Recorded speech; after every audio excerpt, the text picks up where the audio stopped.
A hunter comes in from the field, shaking with hunger. His brother stands at the fire, stirring a pot of red stew. "Give me some of that," the hunter says. "I am starving." And the brother, the quiet one, the patient one, answers, "First, sell me your birthright." The hunter is heir to a covenant. Flocks, lands, a destiny promised to his line. He looks at the pot. He smells the steam. And he says the sentence that has echoed for 3,000 years, "What good is a birthright to a starving man? Eternity traded for a bowl." Before this hour is out, you will watch an empire eat itself to death, learn why your world is engineered to keep you chewing, and discover why the only one who ever enjoys the feast is the one who can leave it. This is the sin nobody fears. Gluttony. The punchline sin. The cartoon vice. It seems to harm no one but its keeper, and even him it appears to harm gently. But look closer, for it is the quietest assassin of the seven. Wrath kills in a moment, and the world calls it tragedy. Gluttony kills politely over 40 years, and the world calls it lifestyle.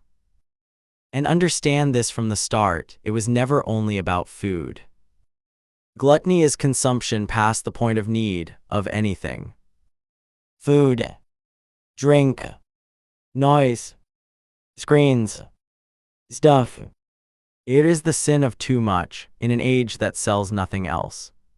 Its masks are soft and they smell wonderful. It calls itself reward. You've earned this. You deserve this. It calls itself comfort. It has been a hard day, and it is always a hard day. It calls itself living well. Taste. Abundance. The good life.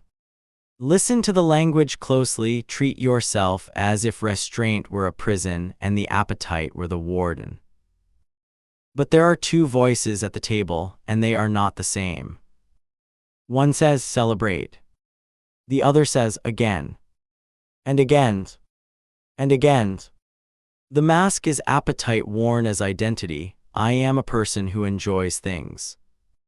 But the glutton stopped enjoying long ago. That is the secret the mask is paid to protect.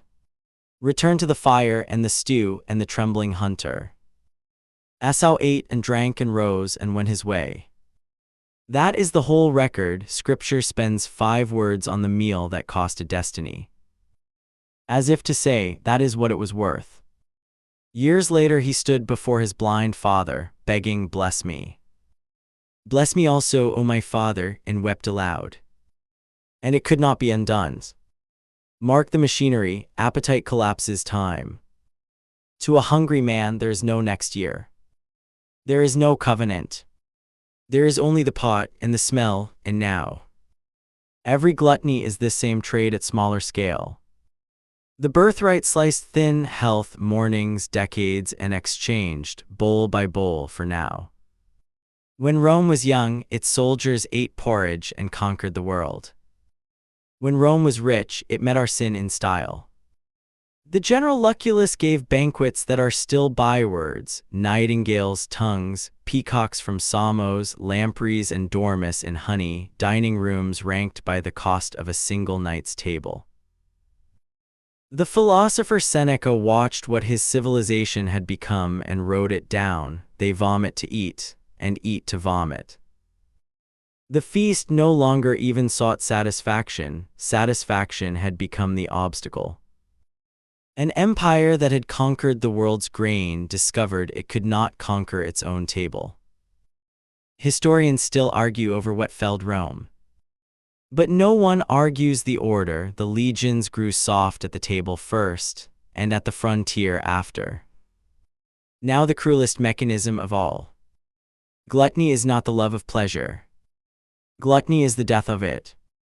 The first bite of anything is a small miracle. The 10th is pleasant. The 100th is furniture. Pleasure lives at the threshold, and constant feeding moves the threshold higher and higher until nothing clears it. The glutton is not a man enjoying too much. He is a man enjoying nothing, at volume. Chasing with quantity what only rarity can give, he is the one guest at the banquet who can no longer taste the food. And ask what all the eating is actually for. Because most gluttony is not hunger. It is medication. The bowl at midnight is not feeding the body. It is feeding the loneliness, the boredom, the grief, the long gray evening. The stomach is being asked to do the heart's work, and the stomach, willing servant, takes the job it cannot do. That is why no amount ever works. You are shoveling food into a hole that food does not fit. The void is real. The ache is real. The menu is wrong.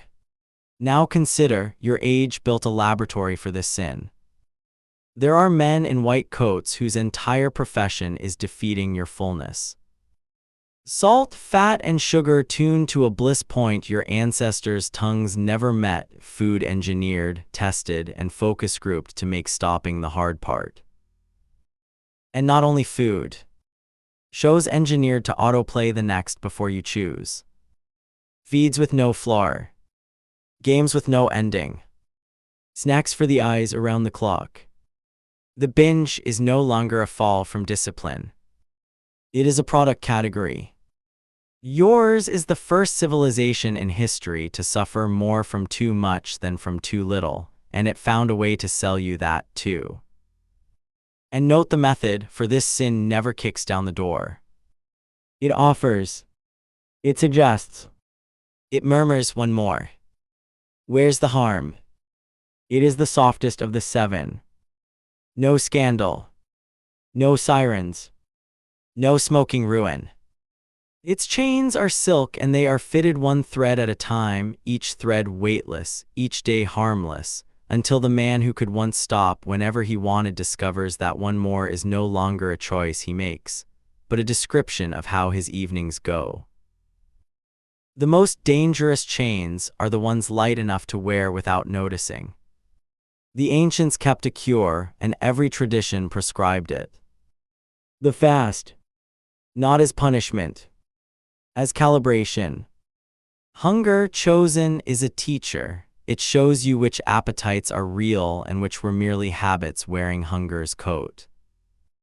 It resets the threshold so that taste can come home. Bread after a fast is a feast. Water is wine.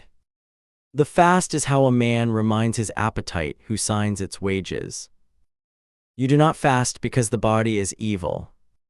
You fast because the body is a horse, a magnificent horse, and someone must hold the reins. And here is the paradox the glutton never solves. Discipline does not reduce pleasure. Discipline is the price of it.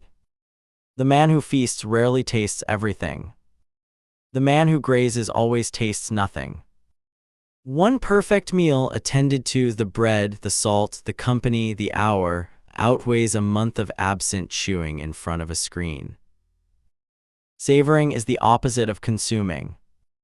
The epicure and the glutton sit at the same table and live in different worlds. One is present. The other is merely refueling. Less fully met is more. More half-noticed is nothing at all. So the work begins in honesty, at the mouth of the appetite. Before the bowl in the quiet, ask the forbidden question, what am I actually feeding? And answer truly. I am not hungry. I am avoiding something. I am tired. I am lonely. I am putting off the hard thing. Name the true appetite, rest, company, meaning, motion, and feed that one instead, even badly, even for 10 minutes. You cannot feed the right hunger while you are force-feeding the wrong one. The appetite was never the enemy. It was a messenger, eating the message. Then restore the oldest ritual your species owns. The table. Eat at once. Sitting. Slowly. With others whenever you can. For 10,000 years the meal was a sacrament, the fire, the circle, the shared bread, the talk. We made it a pit stop inside a single lifetime. Attention is the entire difference between dining and feeding. A meal you attend to ends, it has a shape, a middle, a finish. Grazing has no edges, and what has no edges cannot satisfy. Light the candle. Set the plate.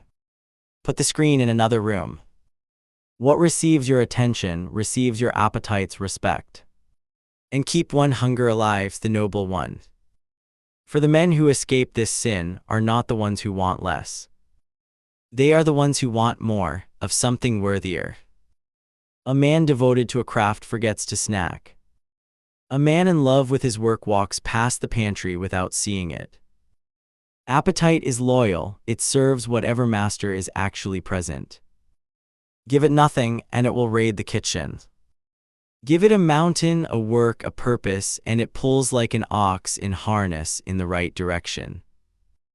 The empty life snacks. The aimed life feasts seldom and gloriously. Return then to the hunter and the stew. Notice what no one ever sells the birthright for, a feast. It always goes for bowl. Something small. Hot.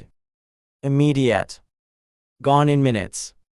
The devil's prices are never high, that is the whole trick. So guard your birthright. The body that must carry you 80 years. The clear morning. The sharp mind. The long decades promised to your line.